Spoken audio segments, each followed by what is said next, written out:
मैं हूं नादिया शहजादी। रुक करते हैं इस्तांबुल का, जहां पर वज़ीर ख़ारजा शाह महमूद कुरैशी खिताब कर रहे हैं।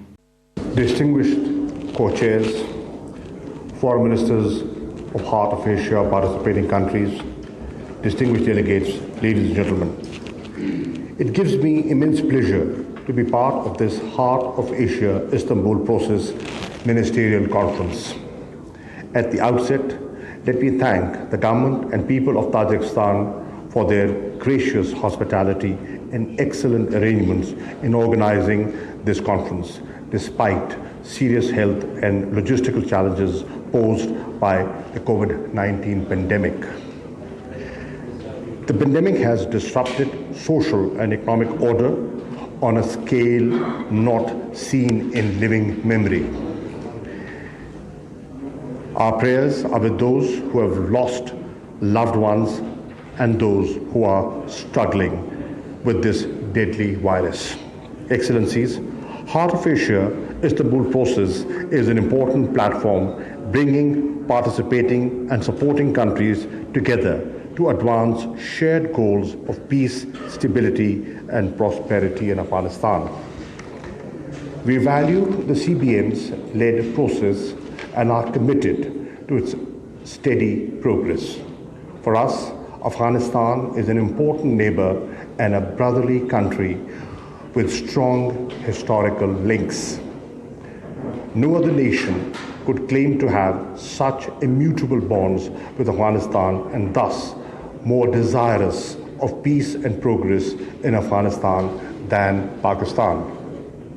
Excellencies, as we gather here today, the Afghan peace process stands at a defining juncture. Having faced conflict and instability for over 40 years, Afghanistan has never been so close to turning the tide. In September 2020, we witnessed a gathering of Afghan parties in Doha, which was unthinkable before. The gathering was preceded by another milestone when the US Taliban peace agreement was signed in February 2020. The progress made thus far has indeed created a historic opportunity for the Afghan leadership to achieve an inclusive, broad-based and comprehensive negotiated political settlement. We have arrived at this stage guided by the conviction that there is no military solution to the conflict in Afghanistan. It is imperative that this belief continues to guide the Afghan parties and the international community supporting the aspirations of the Afghan people. In our outreach to Afghan leaders across a wide spectrum, Pakistan has consistently urged them to remain constructively engaged for securing a positive outcome.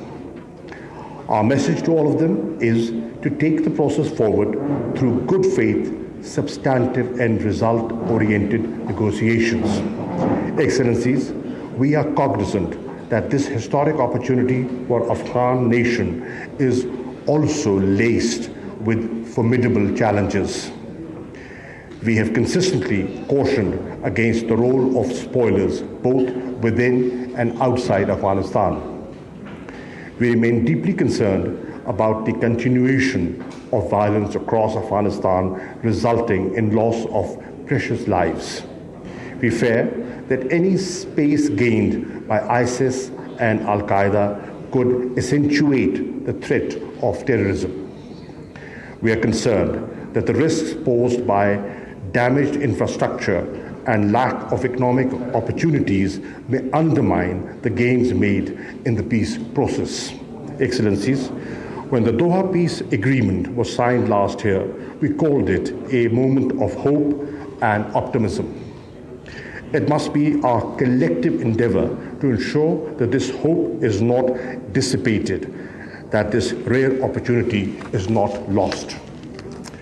For this, everyone will have to summon every ounce of patience, commitment, and perseverance.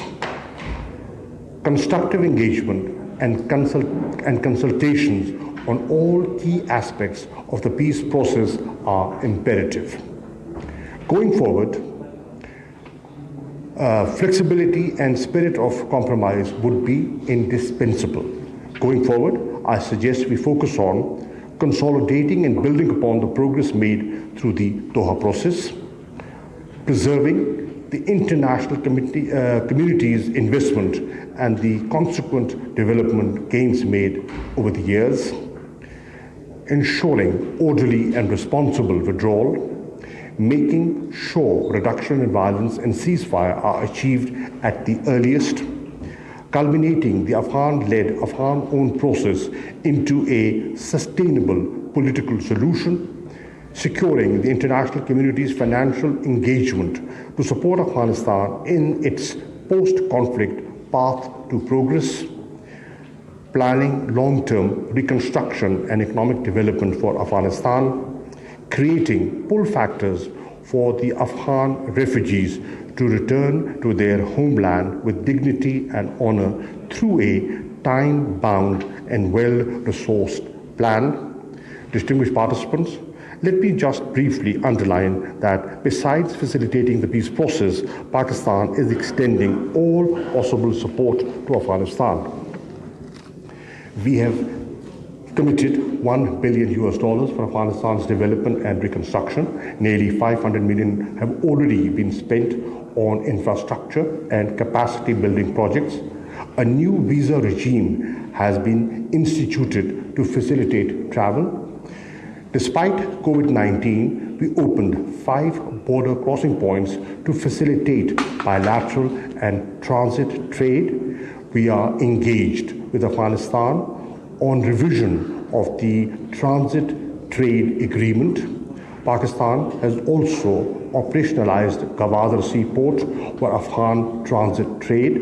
Pakistan is keen to move forward on regional connectivity and energy projects such as Kasa 1000 and TAPI. The Trans-Afghan Railway project connecting Uzbekistan, Afghanistan, Pakistan is being pursued to promote trade, tourism, and people-to-people exchanges.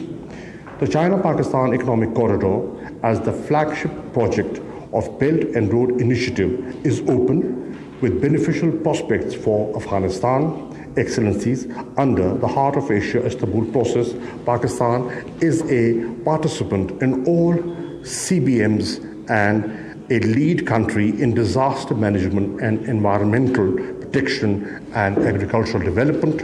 Pakistan hosted first virtual meeting of Regional Technical Group of Agriculture Development CBM on 5th March 2021.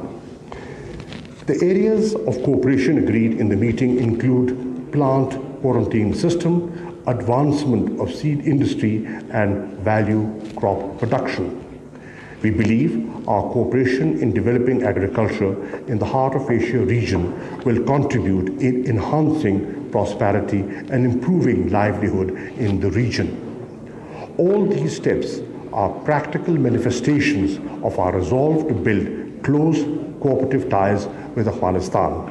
Excellencies and distinguished participants, as I close, I express my confidence that our deliberations today will be meaningful and productive, and that the Dushanbe Declaration would reflect our common resolve to stand by and support the Afghan people at this most consequential time in their history.